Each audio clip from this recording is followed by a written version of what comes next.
At 10:30 p.m. on June 2, 2000, 15-year-old Heather Robinson heard her family's landline telephone ring, and so she picked it up. But before she could even say hello, she heard her father saying hello to whoever had called them. He had picked up the other telephone upstairs in his room. Heather was about to hang up, but she got curious when she heard the tense tone of the person her father was speaking to. And so she decided to just mute her handset and secretly listen to her dad's conversation. What she would hear over the next 45 seconds would not only change her life forever, but it would make headlines all over the world. This story includes sexual content and some graphic violence. As such, listener discretion is advised. But before we get into today's story, if you're a fan of the strange, dark, and mysterious delivered in story format, then you've come to the right podcast because that's all we do, and we upload twice a week, once on Monday and once on Thursday. So, if that's of interest to you, please remove the pressure plate from underneath the 5-star review button's Enter key on their keyboard. Also, please subscribe to the MrBallen Podcast wherever you listen to podcasts so you don't miss any of our weekly uploads. Okay, let's get into today's story.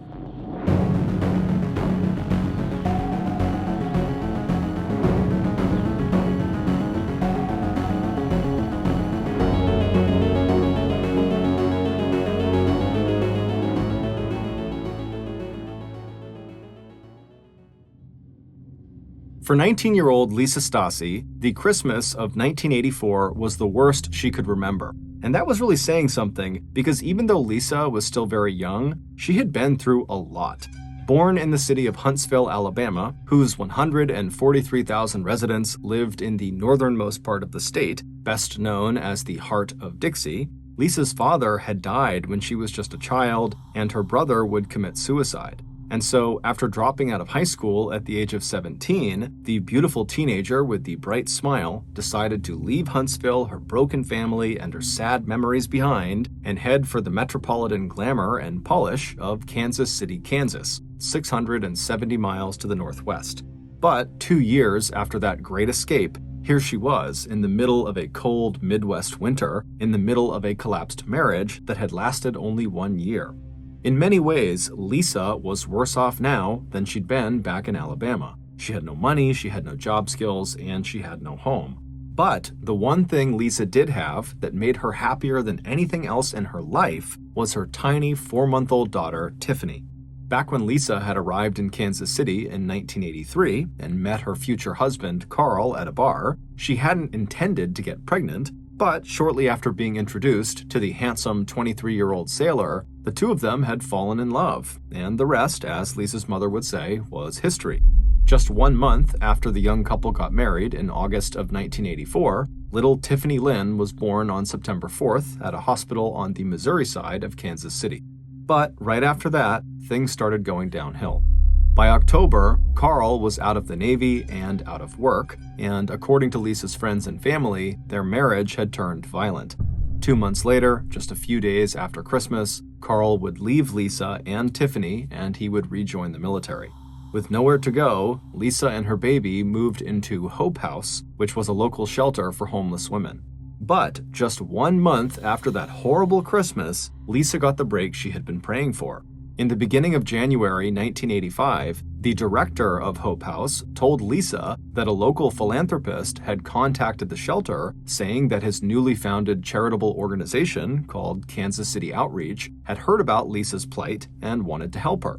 Kansas City Outreach looked specifically for mothers with infants who needed housing and job training, and so Lisa was a perfect fit.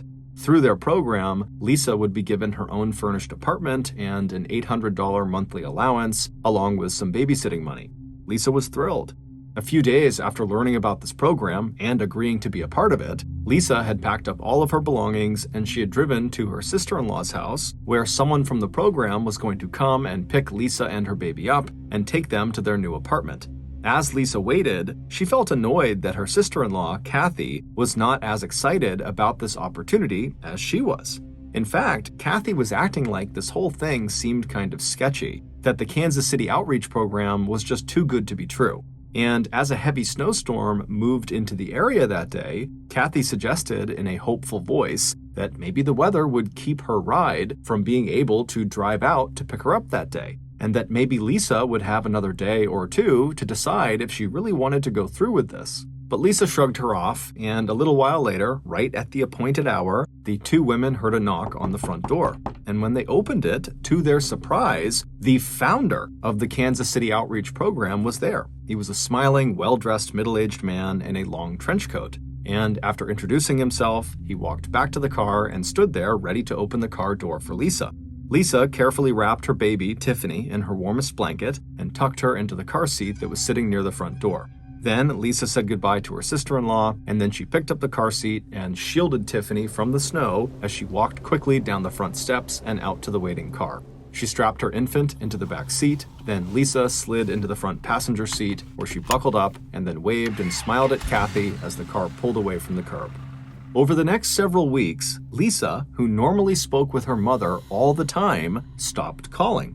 Concerned, Lisa's mother contacted the Kansas City police, and the police asked her if, besides phone calls, had she had any other interactions with her daughter recently, and Lisa's mother would hesitate, but would say yes, she had. Not long after Lisa's calls had stopped, Lisa's mother had received a typewritten note from Lisa that had her daughter's signature written out at the bottom that claimed Lisa was doing just fine and that she didn't need anything, but there was just something odd about the way the note was written. It just didn't sound like Lisa at all. 8 years later, in 1993, a 48-year-old woman named Beverly Bonner stood looking around the prison library at the Western Missouri Correctional Center in Cameron, a little town of 8,500 residents located in the northwest corner of Missouri. When Beverly had gotten her advanced degrees in teaching and librarianship back in college, she had never expected to find herself in charge of a prison library, especially after spending more than a decade as an executive with the Mobil Oil Company back in the 1970s and 80s in Kansas City. But a lot had changed for Beverly over the last 20 years. She'd had 2 children and had gone through one divorce before marrying her current husband, who happened to be the prison doctor at the Western Missouri Correctional Center. Beverly was grateful that she'd been hired as the prison librarian, but as she looked around at the perfectly organized collection of books on the shelves, she wished that her job was a little more challenging and that her marriage to Dr. William, now in its 6th year, was a little bit more exciting. Except that recently, very recently, Beverly's life had gotten a little bit more interesting. As she heard the metal door into the library open, Beverly felt her pulse quicken. She knew it was her new library assistant, a prison inmate whose exemplary behavior and high level of education had qualified him for this plum assignment inside the library. And when she'd first been introduced to him several weeks ago, it turned out that, amazingly, she'd actually met him before, back in 1970, when he also had worked at Mobil Oil in Kansas City as a systems analyst. Back then, there had been some gossip surrounding the circumstances under which he had been fired from Mobil, but even in the short period of time that she'd spent with him there at the library, it had become clear to Beverly that whatever had happened at Mobil, just like the fraud charges that had landed him here in prison, could not have been his fault. As he walked toward her now, eyes twinkling and that boyish grin on his face, Beverly felt her face flush as his eyes traveled up and down her body. Then, when he reached her, he leaned in close and he told her how very, very good she looked. Beverly's affair with her library assistant had begun almost immediately after he had started working with her, and by the time his prison sentence was over 6 months later, Beverly's lover had promised her an exciting role in the new business he planned to build as soon as he was on the outside. Not only would this new business make both of them rich, but Beverly believed this would finally be a career that challenged her, and it came with lots of international travel, so Beverly was really excited. And so in 1994, a few months after her lover's release, Beverly divorced her second husband, Dr. William, and got a property settlement from him for $18,000. Then she sent her kids off to live with Dr. Bonner, and then she left Missouri and headed off to Olathe, Kansas, to join her prison lover and start this new and exotic life with him. But when Beverly's oldest child died a little over 1 year later, in December of 1995, Beverly didn't show up for his funeral. In fact, it had been more than 12 months since anyone had seen Beverly in person. The only communication anyone in her family had had with her since she left for Olathe, Kansas, were a few typewritten letters she had sent that had her signature at the bottom. But no matter how many times the family read these letters to reassure themselves that everything was okay with Beverly, they couldn't help but think that the language she had chosen to use in these letters sounded totally weird. It just did not sound like her. 6 years later, on a cold night in late January 2000, 28-year-old Suzette Troughton was sitting inside her apartment in Monroe, Michigan, a town of 22,000 people located in the southeast corner of the Great Lakes state. She was doing what she did almost every night, talking on the phone with her mom, Carolyn, who also lived in Monroe. While they talked, Suzette petted Pika and Harry, the two tiny Pekingese dogs that were her constant companions. Outside her apartment window were the familiar streets of her hometown, the place where she had been born and where her parents had gone through a nasty divorce and where she had dropped out of high school in her junior year. But despite all that, Suzette actually liked living in Monroe. And overall, she liked her job as a nurse's aide, where she mostly took care of elderly and terminally ill patients. She was actually so good at her job that she wanted to get her degree in nursing, but money was tight. Just to pay for the few nursing prep courses she was taking right now, she had had to pick up a part-time waitressing job at Bob's Big Boy restaurant. So, when Suzette had found this amazing job offer online 5 months ago in the fall of 1999, she could hardly believe her luck. A well-to-do businessman in Kansas City was looking for a healthcare worker to come with him and his elderly father on a round-the-world cruise on his yacht.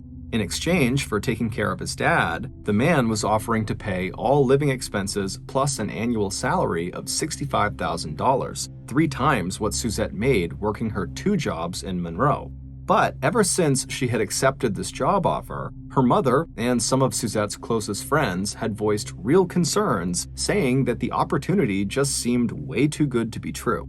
And sure enough, on that cold night in January of 2000, that's what Suzette's mom was talking to her about on the phone. And per usual, Suzette told her mom to stop worrying. Suzette knew her future employer was totally legit. The previous October, she'd contacted him to get more details about the job, and he'd paid for her to fly down to Kansas City for a week just to meet him and discuss the job.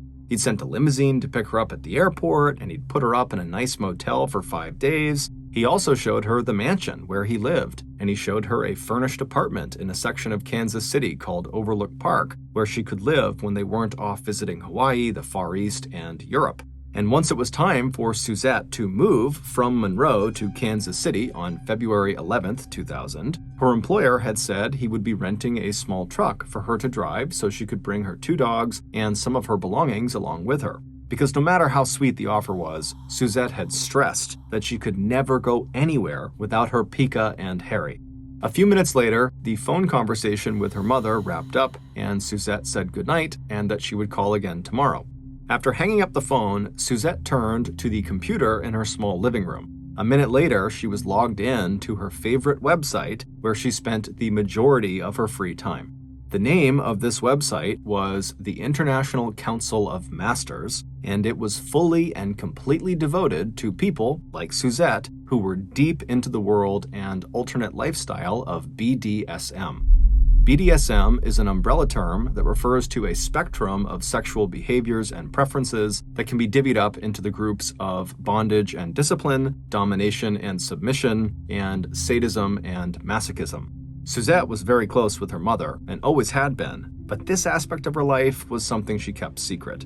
Suzette had multiple online BDSM relationships, and during the last several years, she had moved from the world of BDSM sex online to BDSM sex in person. And in a strange twist of fate, it was actually through BDSM that she had met her future employer, the wealthy Kansas City businessman. This man, whose online username was the Slave Master, had first reached out to Suzette in one of her BDSM chat rooms, and it was there that he actually offered her the $65,000 a year sail around the world on a yacht dream job. And so Suzette had obviously been very interested and asked him for more information, and in response, he had paid for her to come to Kansas to learn more. During those 5 days, Suzette spent a little time learning about the dream job and a lot of time being the slave master's slave. She had even signed his so-called slave contract, which said he had full control over her and could punish her however and whenever he wanted. For 5 days, the slave master filmed himself having his way with Suzette. And when Suzette had come back to Monroe, she would spend hours re-watching those videos, fantasizing about doing it all over again when she headed off to begin working for him. Finally, February 11th rolled around and it was time for Suzette to leave Monroe and head off to Kansas City.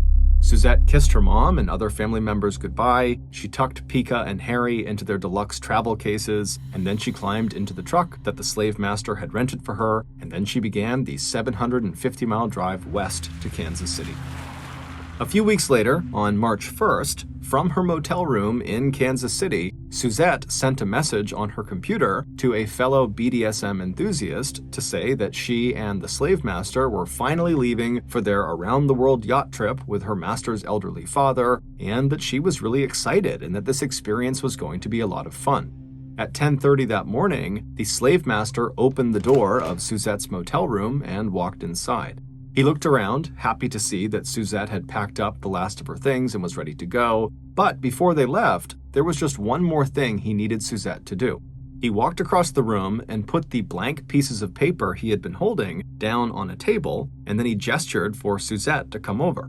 He told her to sign her name at the bottom of each page. This way, he said, she'd be reminded to write some letters to her family once they were out at sea. He said he could even help her type some of the letters up since he'd be bringing along his typewriter. Suzette, who was a terrible speller and who preferred messaging on the computer over letter writing, thought this was a good idea. And after she'd signed her name to each page, she turned her attention to making sure that her dogs had finished their food and that they were snuggled down inside of their carrying case. A few minutes later, Suzette was in the car with the slave master on their way to pick up his father.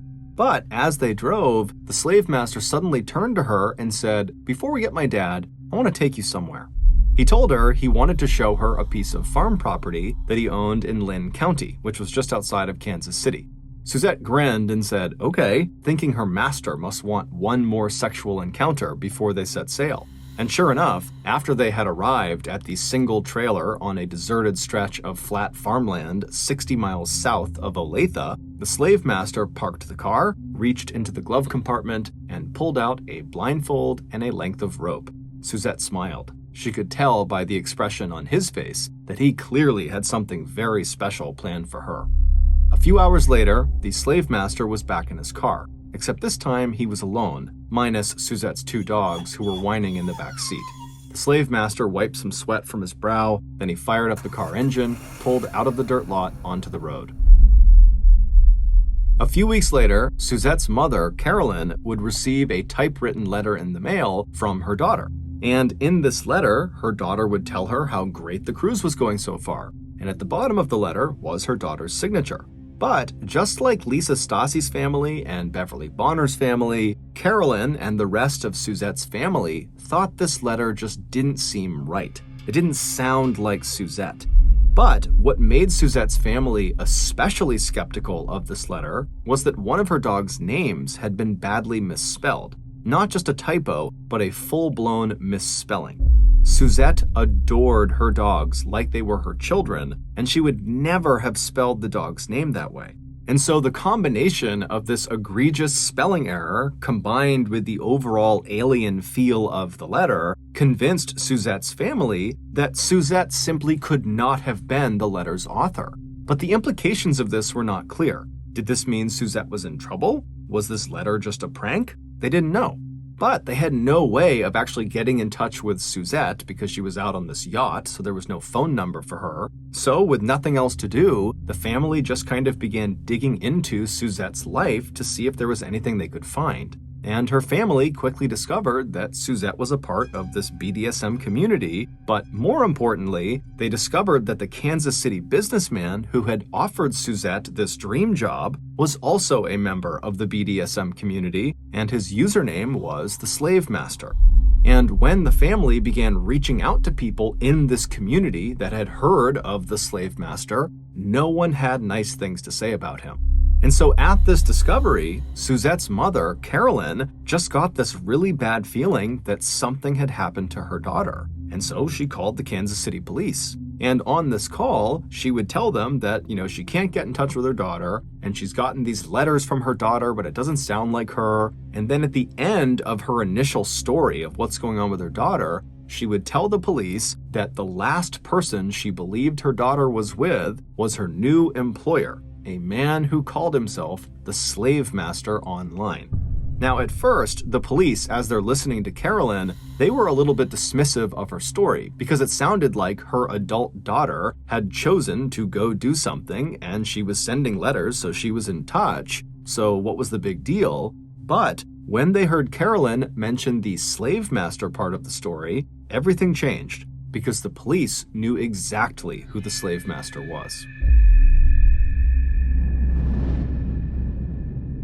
A few months later, in the spring of 2000, 15-year-old Heather Robinson was sitting in her bedroom in her family's house in Chicago, Illinois, listening to her parents arguing downstairs.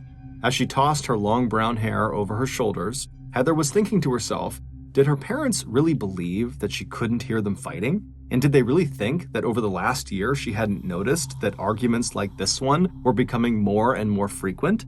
It actually wasn't even the arguing that bothered Heather the most. It was the fact that her parents tried to act like these fights weren't even happening, like everything was just fine. And this totally annoyed and stressed Heather out. But the truth was, at the age of 15, everything bothered Heather, including the fact that she was an only child, and she didn't have any siblings to talk with about her parents going through this rough patch, and about how way overprotective her parents were. They had rules for everything, like not allowing her to take phone calls after 9 p.m., or telling her it was time to get off the family computer when she was mid-conversation with her friends. And with her 16th birthday and driver's license coming up that fall, she was sure they'd be making up even more rules for her. As she sat there wishing she had a little more independence, Heather suddenly remembered that offer her uncle had made her almost a year earlier. It was back when one of his 4 kids was getting married, and Heather and her parents, Donald and Frida Robinson, had flown down to Florida for her cousin's wedding. And after the wedding, during the big reception, Heather's uncle had pulled her out onto the dance floor. Heather didn't know her uncle very well. He and his wife lived 6 hours away from them, and her uncle was 10 years older than her own father, so the two brothers hadn't really grown up together. And except for special occasions like this wedding, they really only got together once a year at an annual family reunion. Now, as Heather recalled that actual dance with her uncle, she shuddered. Her uncle, who had been drinking at the reception, had suddenly gotten way too close to her, kind of rubbing up against her. However, just as quickly as he had started doing that, he had stopped, and then taking hold of one of her arms and said, it looks like things are kind of rough right now with your parents, and if you ever need to get away, you can just message me and I'll buy you a plane ticket and you can come out and visit me, no questions asked, just a little getaway. Then he squeezed her arm one more time, he gave her a nod, and then he walked away. At the time, Heather had not been remotely interested in this offer. But now, as she sat there staring out at the dark, cold night, listening to her mom and dad argue downstairs, she started to think maybe she should go visit her uncle. Maybe some time away would be a good thing. A few weeks later, at 10:30 p.m. on Friday, June 2nd, Heather listened from her bedroom for the sound of her parents retreating to their room. Once she was sure they were both in there, Heather quietly slipped out of her bedroom and headed downstairs to be closer to the landline telephone. She was expecting a call from a friend, but since it was after 9 p.m., she was not allowed to take calls. And so her plan was just to stand right in front of the phone and grab it the second it rang so it didn't wake up her parents, who had a phone right next to their bed. But when the phone actually rang just a few minutes later, Heather was fast, but not fast enough. By the time she'd picked up the receiver and put it to her ear, she could hear her father's sleepy voice already saying, "Hello?" Immediately, Heather pressed mute on her own handset, but instead of hanging up the phone, Heather hesitated. She could hear on the phone not her friend who was supposed to be calling, but one of her relatives, and his voice was low and very tense. Intrigued, Heather put the phone back to her ear and secretly listened. What Heather would hear in the next 45 seconds would change her life forever and make headlines all over the world. A few months earlier, when Suzette's mother, Carolyn, had called the Kansas City police and told them about how her daughter might be in trouble and that the last person she thought she had been with was this slave master person, the police instantly knew the man she was talking about because they were already investigating him. Several women in the BDSM community had come forward with complaints against this man. Most of the women had said they had met up with the slave master in person and he had assaulted them or stolen from them. So the police were confident that this slave master guy was a really bad guy. And so when Carolyn said her daughter, Suzette, had been with him last, and now no one could get in touch with Suzette and didn't know where she was, this sent up huge red flags for the police. But what pushed their suspicions over the edge was when, a couple of days later, Carolyn got a call from Olathe, Kansas Animal Control saying they had just found her daughter's beloved Pekingese dogs alive but abandoned in a trailer park. Carolyn knew her daughter would never abandon those dogs willingly, and so she called the Kansas City police back to tell them. When the police heard about the dogs, not only that Suzette was not with them, which was highly unusual according to her mother, but that the dogs were found in the same trailer park where they knew the slave master lived, they knew this could not be a coincidence. And so, on the morning of Friday, June 2nd, just 12 hours before 15-year-old Heather Robinson overheard that fateful phone conversation, the police in Kansas descended on the trailer park where the slave master lived. Federal, state, and local law enforcement would search not only the slave master's house, but also his 17-acre piece of farmland 60 miles to the south and several storage units he had rented in Raymore, Missouri, 30 miles to the west. In his house, investigators would quickly find Suzette's ID cards, as well as some blank stationery with her signatures written out at the bottom. They also found a receipt from 1985 for a motel room rented in Kansas City to a 19-year-old woman named Lisa Stasi. But these discoveries were nothing compared to what was found next. On the slave master's farmland were 3 85-gallon oil drums hidden next to the single shabby trailer. Inside of these drums, investigators found the bodies of 2 women who had died of puncture wounds to their skull, likely caused by a hammer. One of the bodies belonged to a 21-year-old Polish immigrant from Indiana who had been one of the slave master's slaves. The other was 28-year-old Suzette Troughton. She was found wearing a blindfold and had a piece of rope tied around her neck. Out at the slave master's storage facility in Raymore, Missouri, investigators found that one of the units had been rented back in 1994 under the name of former prison librarian Beverly Bonner. Inside that unit, they found 3 storage containers. One of them had Beverly Bonner's body inside of it, and the others held 2 more victims the slave master had recruited for sex, a 45-year-old mother and her 15-year-old disabled daughter who had been confined to a wheelchair. That night, at around 10:30 p.m., just hours before the public would find out the identity of the slave master, 15-year-old Heather Robinson picked up the phone and heard her father give a sleepy hello to whoever had called. Heather quickly muted her handset, but decided to secretly listen to her father's conversation. The low, tense voice of the person on the other line belonged to the son-in-law of her father's older brother, John Robinson. John was the uncle that Heather had danced with just a few months earlier at the wedding, who had been somewhat inappropriate with her and then kind of abruptly offered to fly her out to visit with him anytime she wanted. In a hushed and terrified voice, the son-in-law delivered the news that would start appearing in the newspapers and on the TV the next day. John had just been arrested for murder. Heather was so shocked by what she had just heard that she didn't really hear anything else the son-in-law said. However, before the son-in-law hung up, Heather remembered him saying that John was connected to several women, one of which was a woman named Lisa Stasi.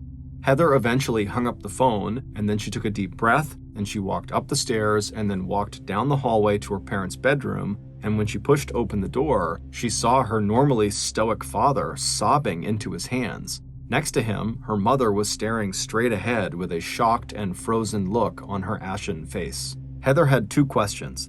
Is it really true that Uncle John killed someone? And who is Lisa Stasi? It would turn out Heather's uncle, John Robinson, was the slave master, which meant Heather's uncle was a serial killer. But this revelation was not the most shocking thing that Heather would learn that night. The most shocking thing had to do with Lisa Stasi. 15 years earlier, back in January of 1985, Heather's uncle, John, was the man who had driven through the snowstorm to pick up 19-year-old Lisa Stasi and her baby to take them to their new apartment that his program was going to pay for.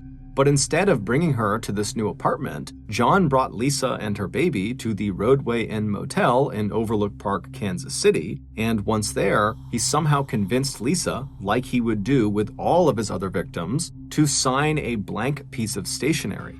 This would allow him to write letters to the victims' families as if they were letters written by the victim, because their signature was at the bottom. He hoped this tactic would keep the police off of his back. After Lisa had signed these papers, John killed her. As for Lisa's baby, John simply executed his plan. For years, John's brother, Donald, and his wife, Frida, who were Heather's parents, had been trying to adopt a child, but they had been unsuccessful. And so during this very stressful time, John had told them that in the course of his work as a philanthropist, he would sometimes get leads on babies who were up for adoption, and if he ever found a baby in need of a home, he would let them know. And now that John had just killed Lisa, her baby suddenly needed a home. So he called his brother and gave him the good news. And Donald, feeling incredibly lucky and grateful and believing the whole process had been totally legal, happily agreed to take this baby, and he agreed to pay John the $5,500 for the adoption paperwork. This paperwork was of course forged by John.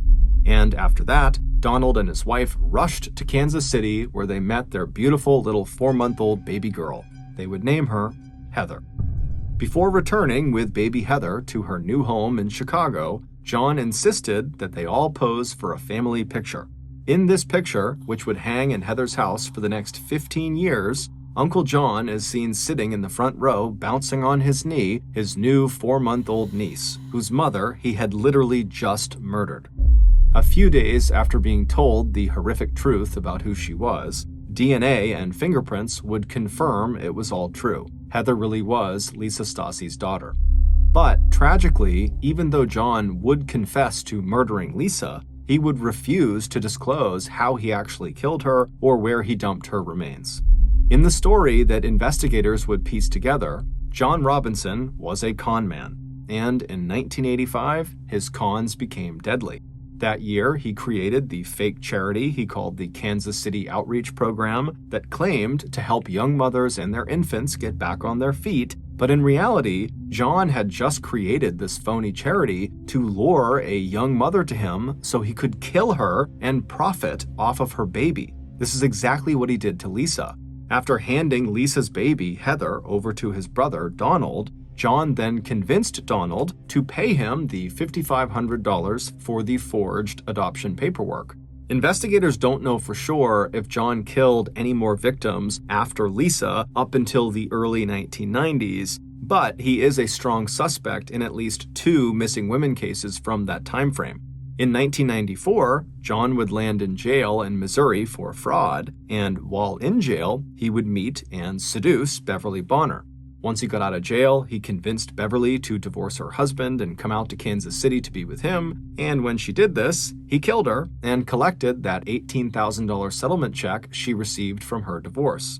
After killing Beverly, John discovered the internet. Specifically, he discovered how easy it was to lure people to him using the BDSM community that lived on the internet. And so he remade himself as the slave master online and began brutalizing and killing people at a much more rapid pace. Police believe it was around this point when he became the slave master that John's motives for killing people shifted from killing for monetary gain to killing simply because he wanted to. This is likely the reason why Suzette was murdered. She was simply available. In total, John was found to be responsible for 8 murders, but in theory, it could be more. But John, who is actually still alive awaiting execution, is totally unwilling to give any information up. So there is a very good chance he will take his secrets to the grave. Heather Robinson would ultimately choose to be legally adopted by her parents, Donald and Frida. They truly had no idea what John had done and were, by all accounts, excellent parents to Heather. In 2019, at the age of 35, on the 2020 crime documentary Sole Survivor, Heather broke her long silence about her childhood ordeal. In that interview, Heather said that if she had accepted that offer John had made her back in 2000 at the wedding reception when he said he would buy her a plane ticket to come out to Kansas to spend some alone time with him, she believes he would have killed her and stuffed her in one of those 85-gallon oil drums. Heather, who is now married and a mother herself, said she is committed to finding her own biological mother's remains and returning them to the memorial to Lisa Stasi that now stands empty in the State Line Cemetery in Madison County, Alabama. The headstone there currently reads, "Lisa Stasi, a rose in God's garden." Thank you for listening to the Mr. Ballen Podcast. If you got something out of this episode and you haven't done this already, please remove the pressure plate from underneath the 5-star review button's enter key on their keyboard. Also, please subscribe to the Mr. Ballen Podcast on Spotify, Apple Podcasts, Amazon, Google, and anywhere else you get your podcasts. This podcast airs every Monday and Thursday morning, but in the meantime, you can always watch one of the hundreds of stories I have posted on my YouTube channel, which is just called Mr. Ballen. If you want to get in touch with me, please follow me on any major social media platform and then send me a direct message. My username is just @MrBallen, and I really do read the majority of my DMs. Lastly, we have some really cool merchandise, so head on over to shopmrballen.com to have a look. So that's going to do it. I really appreciate your support. Until next time, see ya.